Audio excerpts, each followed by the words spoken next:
Today we're going to talk about applications of equations as it relates to word problems. So we're going to look at a number of examples together. Example 1 says the average of two real numbers is 41.125 and their product is 1683. Find the two numbers. I'm going to start off by writing it out as A and B as the two numbers, and it says the average of those two numbers, so if I add those two numbers together and divide by 2, I get 41.125. The second part says their product is 1683. So A times B is equal to 1683. Next, I need to somehow combine these two equations together. We have two equations and two variables. I need to combine them until I just have one variable left. So I'm going to take that second equation and get B by itself. So I have B is equal to 1683 over A. Now, I'm going to plug 1683 over A in for B in the first equation. So I have A plus 1683 over A all over 2 equals 41.125. Now, I have a fraction inside of a fraction.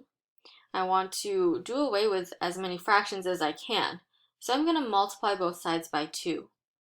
That leaves me with A plus 1683 over A equals 82.25. Now, we're going to get everything over to one side, and we're going to try to solve this by graphing. So I'm going to plug in x plus 1683 over x minus 82.25, and I'm going to put that in for y.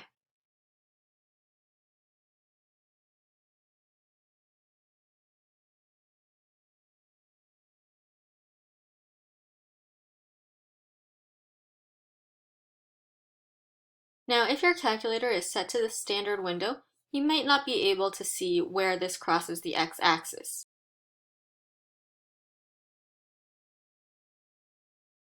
So what we're going to need to do is we can set the window so that we're working with higher numbers. Why? Well, we know that the two numbers have to average to 41.125. So let's try to get our numbers to reach definitely numbers that are greater than 41.125, because I know that at least one of them has to be higher than that.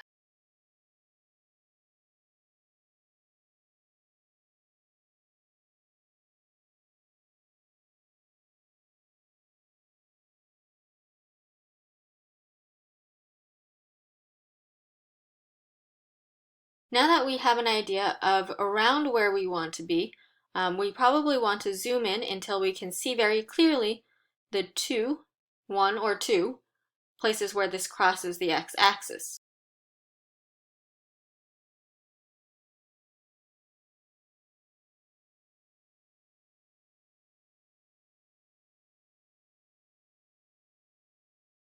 Now you can see I've zoomed in, and it's pretty clear that there are two places where it intersects. If I wanted to make this even clearer, I could play around with the y-axis and zoom it in a little bit more using the y-axis.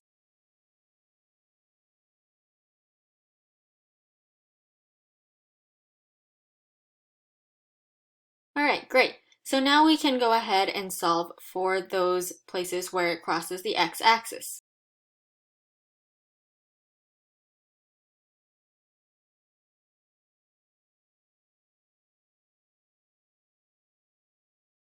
It looks like one of our answers is 38.25, and we can do the same thing to the other side to find the second answer.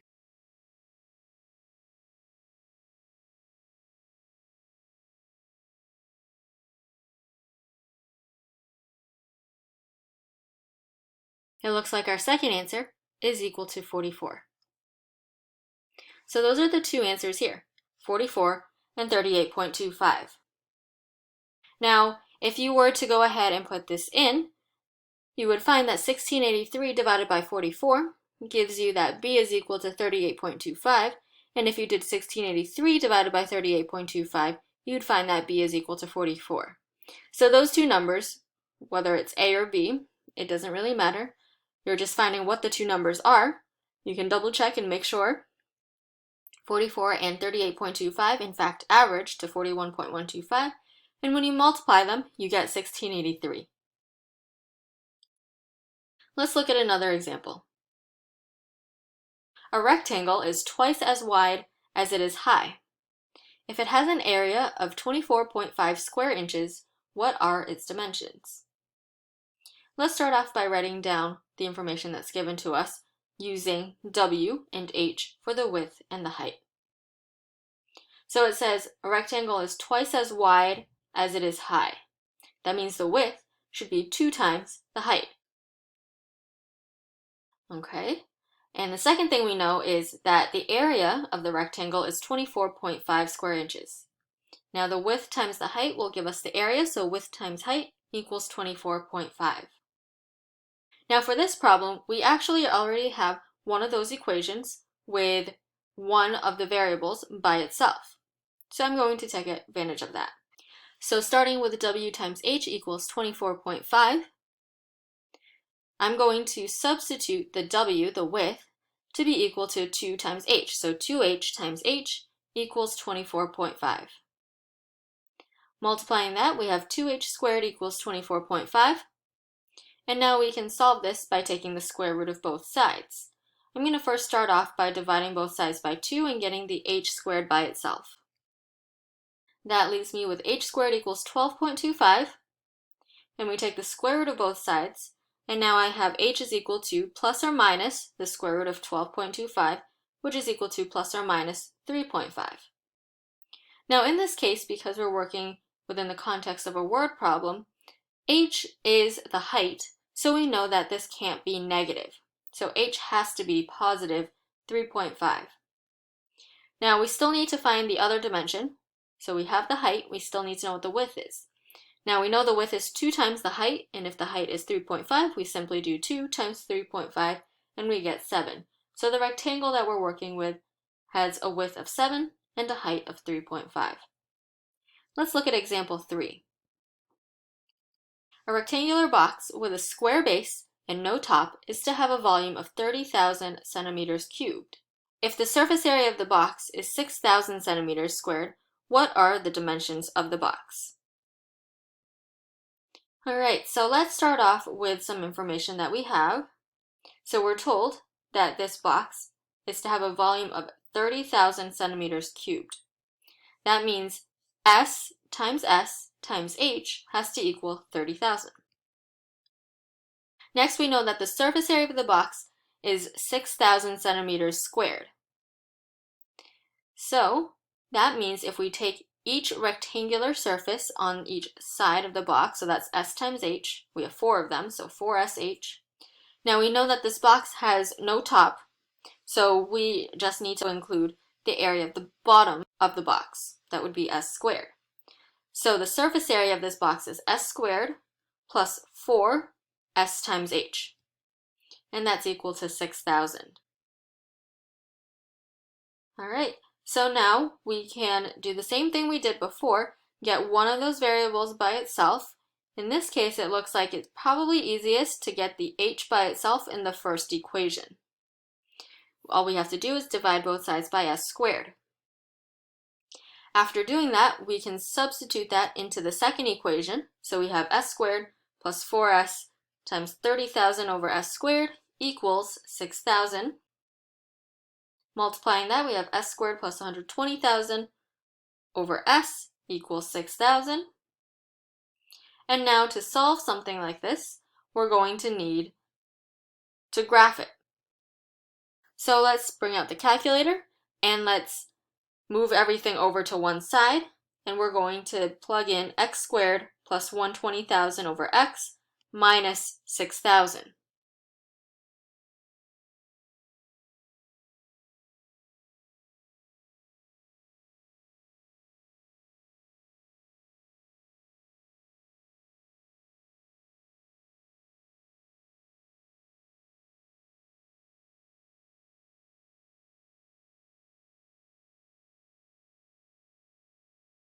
Now we might need to play around with the window.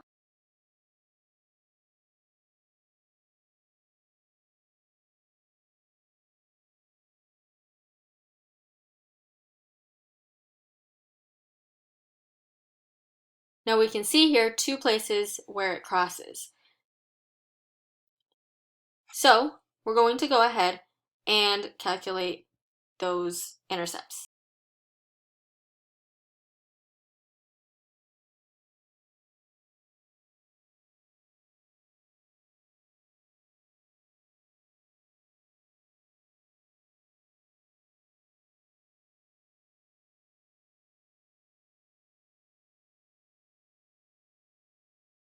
It looks like our first one is at 21.7.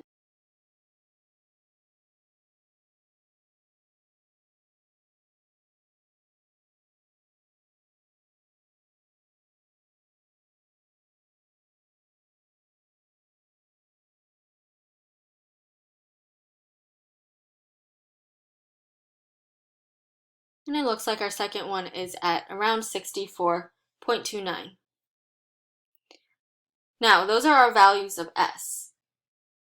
It asked us for the dimensions of the box, so we're going to need to calculate the height based on each of these dimensions.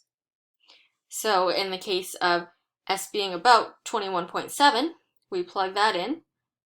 So we do 30,000 over S squared, so 30,000 over 21.7 squared, and that comes out to be about 63.71. In the second case, where S is 64.29, we plug that in, and we get that the height is about 7.26 centimeters. Now you can see how these two boxes are very different. In one case, the base accounted for most of the surface area, whereas in the other one, the sides accounted for most of the surface area. But in both cases, the volume of the box is the same. So in one case, you have 21.7 by 21.7 for the bottom, and then the height is 63.71. And in the second case, we have 64.29 by 64.29 on the bottom, and the height is only 7.26. All right, we have one more type of application problem, and these are interest applications. So simple interest is given by the following equation. I is equal to P times R times T, where P is the principal amount, so the amount that you start with, R is the annual interest rate, and T is the time in years. Let's look at example 4. A high-risk stock pays dividends at a rate of 12% per year, and a savings account pays 6% interest per year. How much of a $9,000 investment should be put in the stock, and how much should be put in savings to obtain a return of 8% per year on the total investment? So we have some amount that we want to put at the 12% rate, and then the rest of what wasn't invested, of that $9,000, will be put at the 6% rate, and at the end, we want to be able to obtain a return of 8% on the total investment, so the total investment being $9,000. So let's write that down. I'm going to call the amount that we're investing at 12% S, and the amount that we are going to put at 6%, 9,000 minus S. Right, so if we are putting in S amount in the first one, then whatever's remaining is 9,000 minus S. Now let's write this down. So this is 12% of S plus 6% of 9,000 minus S, which is equal to 8% of 9,000. Translate that into an equation. We have 0.12 S plus 0.06 times parentheses 9,000 minus S, and then 0.08 times 9,000, which is equal to 720. Distribute, we have 540 minus 0.06 S, combine like terms, and move the 540 over to the other side. And then we get S by itself, and we get S is equal to 3,000. Now it's asking you how much should be put in stock and how much should be put in savings. S represents the amount that was put into the stock. Now we still need to find what we put into the savings, which is 9,000 minus the 3,000 that we've already put into stock, which is $6,000 in the savings account.